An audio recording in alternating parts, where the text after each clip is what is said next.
I think about Donald Cerrone a lot.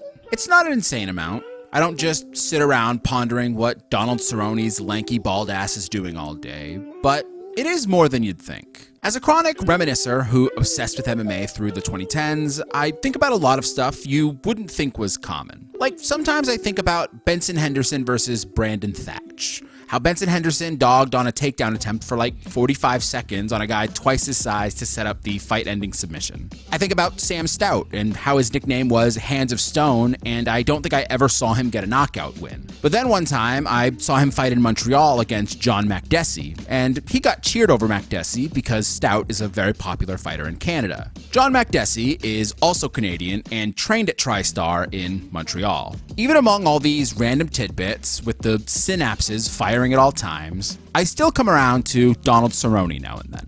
For a long time, I wasn't sure why. I never had any real love for Cerrone, but I guess I never had real hate for him either. He was a constant feature on what seemed like every card at the time, fighting anybody with a pulse, and he was good for a finish on an otherwise finished sparse card. There's certainly more than enough data to paint a vivid picture of Donald Cerrone, but with no real emotional attachment, I really struggled to think of why I thought of him so frequently.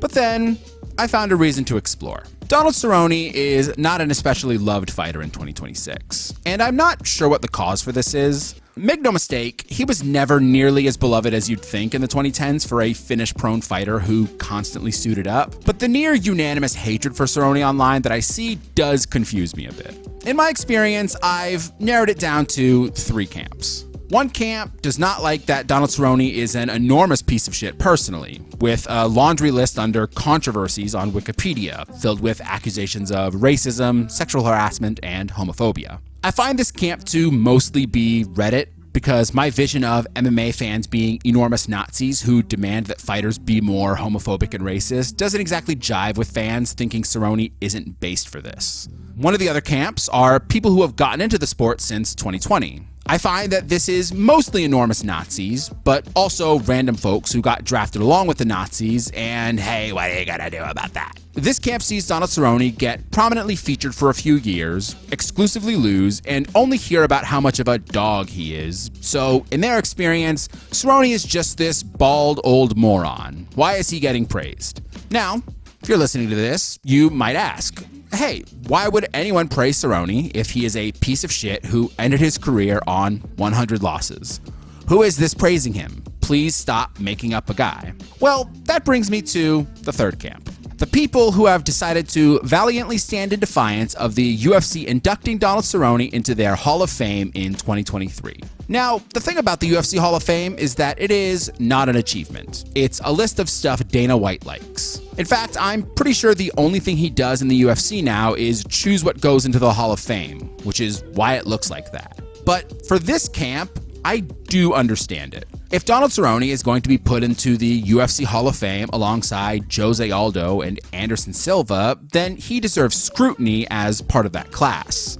This makes sense to me. I'm guilty of loading up aggressive scrutiny towards people who get undue inductions into some shit-dick Hall of Fame based on nothing. But I think that the problem starts to arise when people didn't take the right lessons from Cerrone's induction. Instead of saying, well, Cerrone got inducted, so the Hall of Fame doesn't matter, people seem to take the lesson that if the bar is at Donald Cerrone, then we could induct anyone, throwing out all kinds of names to be inducted as if it's a career milestone. All of this has led to me thinking about Donald Cerrone a lot. I don't think I like the way that people talk about him, but I also don't care much for him as a fighter. So I don't think I should care, but I really do. I care about honesty. I care about values. I care about representing history accurately. So, you know what? If we're going to talk about Donald Cerrone, then let's talk about how good Donald Cerrone was really. When it comes to Donald Cerrone, the biggest accusation thrown at him is that he was just a gatekeeper. Whenever conversations come up about a guy like Nate Diaz or Rafael Dos Anjos, you mention Cerrone as big wins for them. People respond, lol, Cerrone was a gatekeeper. And I'll let you in on something. I really do hate that term. I don't like that it has such an aggressively negative connotation. Like, it has a dismissive tone towards it that I don't really fuck with. Partially because we love and respect gatekeepers in this house, but also because people just use it wrong. The way it's supposed to be used is that a gatekeeper is a tier list bouncer. They mostly fight up-and-comers, and if those up-and-comers beat them, then they deserve to be top 15, top 10, top whatever. But if they can't, then they get rejected, i.e. you keep the gates. Donald Cerrone did this plenty. Alexander Hernandez and Miles Jury are two of his most beloved wins. But I think that where he stops being a gatekeeper is that he was a viable title contention threat where someone like Rick Story simply was not. People use gatekeeper to mean someone who doesn't win the title. And it's like, no, what are those fighters keeping the gates from? If you're number 3 in the world fighting number 5 in the world, you're not a gatekeeper. You're a contender. It doesn't matter if someone like Max Holloway or Joseph Benavidez don't keep getting eternal rematches for championships. They don't become gatekeepers. The gate being kept is not title shot.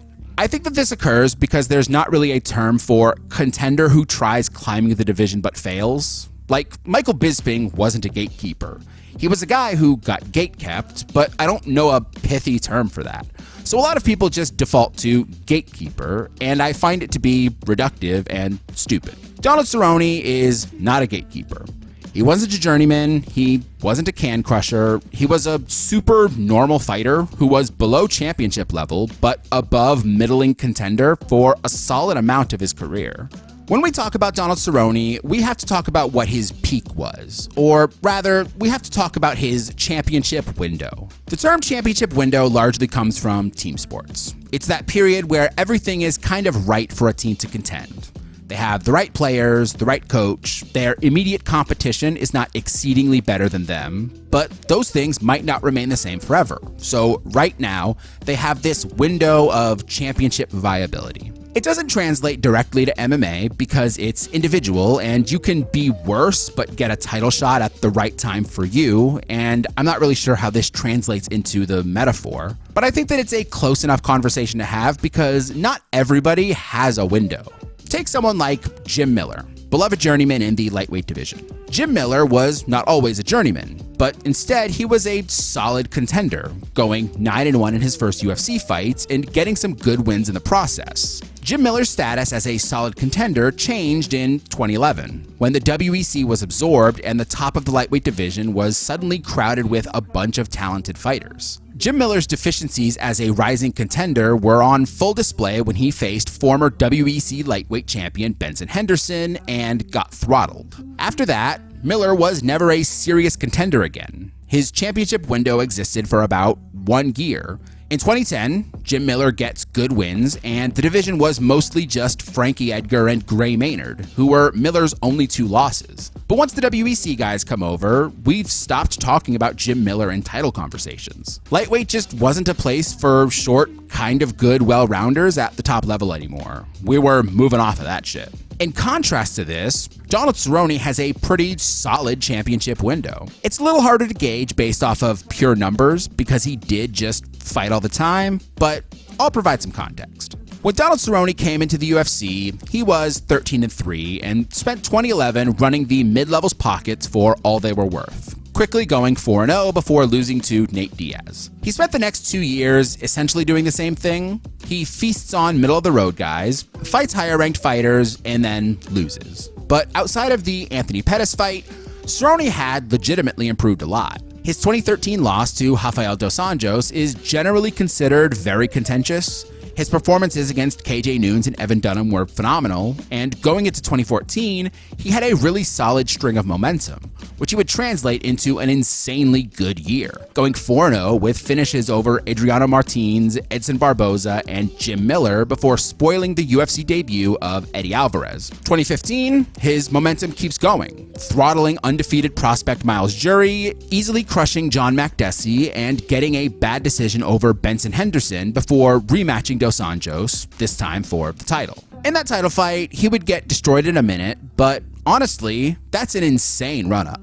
8 in a row, wins over Eddie Alvarez and Ben Henderson with finishes on Miller, Barboza, and Dunham is crazy. Just to get a frame of reference for Donald Cerrone's climb, I wanted to reference the UFC rankings archive to see his progression, only to be reminded how much of a shit metric I think that UFC rankings are. So on May 25th, 2015, Donald Cerrone is listed at number 2, underneath Anthony Pettis and champion Dos Anjos. But he's also tied with Khabib Nurmagomedov. This makes a bit of sense. Khabib had beaten Dos Anjos in 2014 before Dos Anjos went God mode. He hadn't fought in a year, and Cerrone had just beaten Eddie Alvarez, Miles Jury, and Ben Henderson in a row, but whatever, right? Then, next rankings update on June 1st, Khabib is number 2 and Cerrone is number 3. Khabib hasn't fought in over a year and wouldn't fight for another year, and he's just out here going above Donald Cerrone. And then, June 8th, Cerrone is number 2 again, Khabib number 3. Very silly rankings. Unserious. Can't believe people reference this shit. All of this is to say that this is not the activity of a fighter who is a career gatekeeper. Maybe after 2017, when Jorge Masvidal baptized him and changed his entire relationship with health, and the only wins he got were over nowhere non-contenders, but Donald Cerrone absolutely has a championship window. Could he have been champion? Oh, fuck, probably not. Anthony Pettis pretty much always beats him. Dos Anjos is significantly better than him, and he doesn't beat Ben Henderson in 5 rounds. Maybe if he had stuck around lightweight in 2016 and somehow got a fight with Eddie Alvarez before Conor McGregor did, but yeah, it's just not really a conversation worth having. Gatekeepers just don't have long runs of wins and challenges for titles. It's just not a thing that happens. Donald Cerrone was a contender. One who wasn't at the championship level, sure, but he was a top contender. Now, does that mean that he should be in the UFC Hall of Fame? Does being a top contender for a while clear that bar? In my opinion, no, of course not. But I don't think a lot of people should be in the Hall of Fame. I'm picky about that shit. A lot more picky than a lot of you freaks are. Some of you are thrilled that Donald Cerrone is in the Hall of Fame because you could use him and people's disdain for him to try and grandfather in homeless people. I'm sick of people trying to put Jim Miller in the Hall of Fame, bro. I've had it with you. By the way, this entire pretense of Donald Cerrone was just to talk about this. When you talk about Jim Miller, you're talking about a unicorn for MMA. Jim Miller is someone who has always kept their head down, hasn't tweeted insane shit, hasn't caused beef, hasn't assaulted his partner, pretty much has never rocked the boat in any capacity. He just shows up to his government-mandated 1 prelim fight a quarter and has done so for like 20 years. Because of this, Jim Miller is universally beloved and respected. And you know what? There was a time where I respected Jim Miller. Unlike a lot of you, I came in when Jim Miller was actually a good fighter in that brief window he had in 2009-2010. And even as he backslid through the 2010s, he was always an admirable figure for continuing to go out there and put on. He's not going to fight for a title, but honestly, who gives a shit? Francisco Trinaldo wasn't going to fight for a title either, and I loved him, but nobody was saying that Trinaldo should be a Hall of Famer, which they should. He's the world's oldest man and he's winning UFC fights. Where are those fucking headlines? I stopped respecting Jim Miller around the time that people legitimately started calling for him to be inducted into the Hall of Fame, claiming that his longevity is unprecedented and he has set several UFC records, most notably being the most UFC fights had and most UFC wins. The thing about Jim Miller is that people view him with a lens I simply do not respect. That being that his volume is impressive because he did it in the UFC. Jim Miller having 46 fights in the UFC and winning 26 of them is not novel or impressive for MMA. Dan Severn got 100 wins in his career.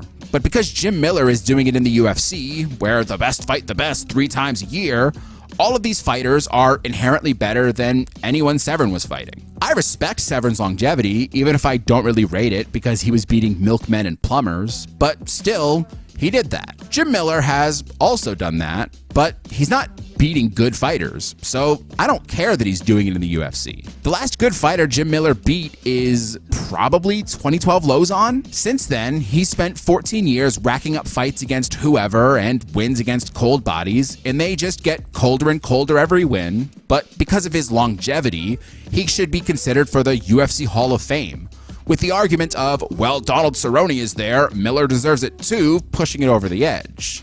You could say a lot of things about Donald Cerrone, and almost all of them are true. But he never feasted on the caliber of opponents that Jim Miller has been fighting. Donald Cerrone tormented the mid-tier. Miller is fighting genuine cans. And even if you want to pick this apart, saying, well, Cerrone lost to Jim Miller, so how good can he be? Or saying that Gabriel Benitez is better than, I don't know, Dennis Seaver. The fact remains that at his absolute best, Jim Miller was never at the level that Donald Cerrone was for years. At his best, Miller was a fine contender for 1 year. Cerrone was a good contender for at least 3 and actually fought for the title. I just don't respect a fighter who is allowed to stick around and get accomplishments because they don't have the balls to ask for more money. See how long the UFC allows Jim Miller to fight on the prelims against Jesse Butler if he asks for pay worthy of a Hall of Famer. See how quick he gets sent back to the New Jersey gutter that we fished him out of in 2007. I think the other major issue is that I don't value cumulative records like this. Most fights and most wins just isn't representative of an interesting or even successful career because a win over Damon Jackson and a win over Dustin Poirier would be rated the exact same on the Excel spreadsheet. So what is the value of measuring this and rewarding it with immortalization? Also, these metrics are fluid. Jim Miller is not far and away the fighter with the most fights and wins. Neil Magny and Charles Oliveira are still active and rest at 24 wins. And sure, they're likely not going to pass Jim Miller, but that's because they are fighting at higher levels of competition than Nicholas Mata or Eric Gonzalez. But for the sake of argument, let's say that we inducted Jim Miller right now into the Hall of Fame, and either Neil Magny or Charles Oliveira do end up passing him for most wins. Neil Magny is now the UFC's winningest fighter. Do we then take Jim Miller out of the Hall of Fame? The answer is that valuing these on their face is stupid. Because cumulative achievements and stats like this are far easier to come by because the level of fighters the UFC is hosting now is so much more expansive, but also you just need permission to be able to rack up these wins. Andrei Arlovski was cut from the UFC despite him probably being at Jim Miller's level, and it's because he was making Andrei Arlovski money and not Jim Miller money. If Arlovski had the most bouts in UFC history, or Charles Oliveira had the most wins, those achievements would ultimately be footnotes in their careers because outside of volume, they fucking won titles. They beat contenders. They were the best fighters in their weight classes. They have milestones and achievements beyond I hung around making sense on prelims for UFC's 100, 200, and 300. These are real fighters with real careers. What the fuck is Jim Miller's legacy? That he stuck around for a really long time? Great legacy, man. Go away now. We can't miss you if you don't leave, you super senior freak. At the end of the day, I guess it comes down to the question of whether or not you believe that Frank Gore deserves induction into the NFL Hall of Fame that will define your relationship with the question of Jim Miller. Frank Gore was a running back in the NFL, a career journeyman who played for 100 seasons, and because of that longevity, he has the 3rd most rushing yards in history. Given context, I think that Frank Gore's longevity is much more impressive than Jim Miller's, considering the position has by far the shortest average career, and Gore was almost never relegated to being way down the depth chart, so he never really got to play to enhance those numbers. All of this said, Frank Gore is an eternal question mark for the Hall of Fame because while he has the 3rd most rushing yards in NFL history, with only 2 of the other top 17 in rushing yards all time are not in the Hall of Fame. Number 5, Adrian Peterson, who is going to get in the second he is eligible, and number 10, Derrick Henry, who is still active in the league but will also make it in the second he is eligible. Frank Gore was never the best running back in the league. He never won a postseason award. He never led the league anything. He never made an all-pro team. He never won a Super Bowl. He's beloved by 49ers fans, but even in the realm of 49ers running backs, Roger Craig and Christian McCaffrey won Offensive Player of the Year awards and have revolutionized the position. Frank Gore had one good year in 2006 when he rushed for nearly 1,700 yards and had 2,100 yards from scrimmage, good for the 20th most in NFL history for a single season at the time. For reference, in the same season, LaDainian Tomlinson scored 28 rushing touchdowns, a single-season record, got 2,300 yards from scrimmage, then the 5th most in NFL history for a single season, won MVP and Offensive Player of the Year awards, meaning that not only was Frank Gore not the best running back in football, he wasn't even the best running back in California in 2006. The current opinion on whether or not Frank Gore will get into the NFL Hall of Fame is divided. A lot of people believe that he eventually will, and hey, maybe he will.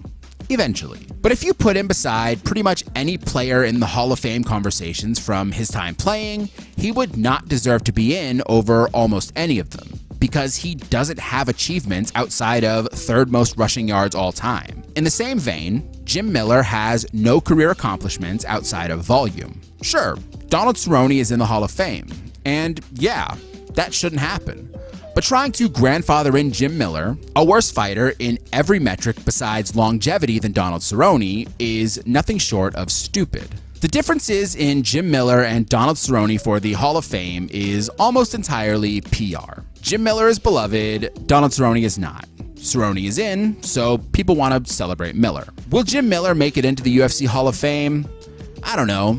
He might, because the UFC Hall of Fame is just a list that Dana White likes, and Jim Miller never asked for more money, and Dana might love that. But when I really think about it, even Jim Miller's legacy as perennially active and always available really does just pale in comparison to Donald Cerrone, who spent that same time fighting as a consistent contender. Before we go, I want you to chew on this. Donald Cerrone fought all but 7 of his fights under the Zuffa banner, debuting for the WEC in 2007. In this time, Donald Cerrone has fought the most fights with 47 and won the most fights with 29.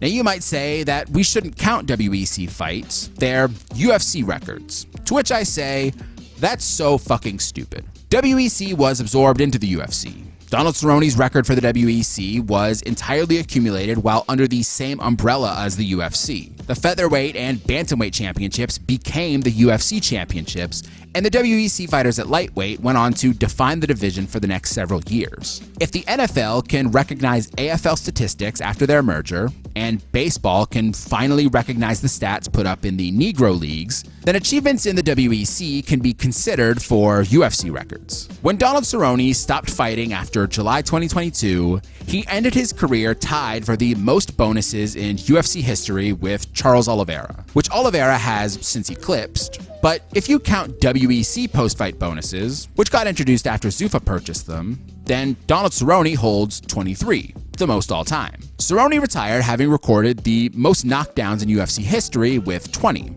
a number that nobody currently active has a real chance to eclipse, as Edson Barboza is the closest with 16, but hasn't recorded a knockdown since 2023. If we introduce WEC knockdowns, then Cerrone goes up to 25. And even with some generous stretching, very few come close. Like, if we count Pride knockdowns, Shogun and Anderson Silva move up to 19, while Vanderlei Silva does pass him with 27. But the Pride stats are taken before purchase by Zuffa and would be recognized retroactively. Donald Cerrone's were done under Zuffa. Cerrone retired as one of the most accomplished fighters in pretty much every metric that wasn't winning championships in UFC history, doing so at a significantly higher level than Jim Miller, which is consistent even considering his WEC competition in Jamie Varner and Razor Rob McCullough. Does this make Donald Cerrone a Hall of Famer? I personally don't think so. But I think that Donald Cerrone is likely the bar for the question of whether or not non-championship achievements should matter to you for a legacy. If Charles Oliveira never won a UFC championship, then I would have still considered him a successful fighter. And the same goes for Donald Cerrone. You don't have to like him.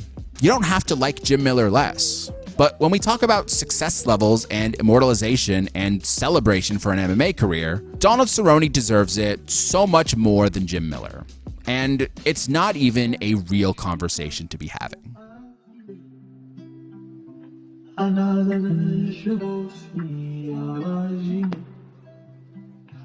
will fight to the end of the game.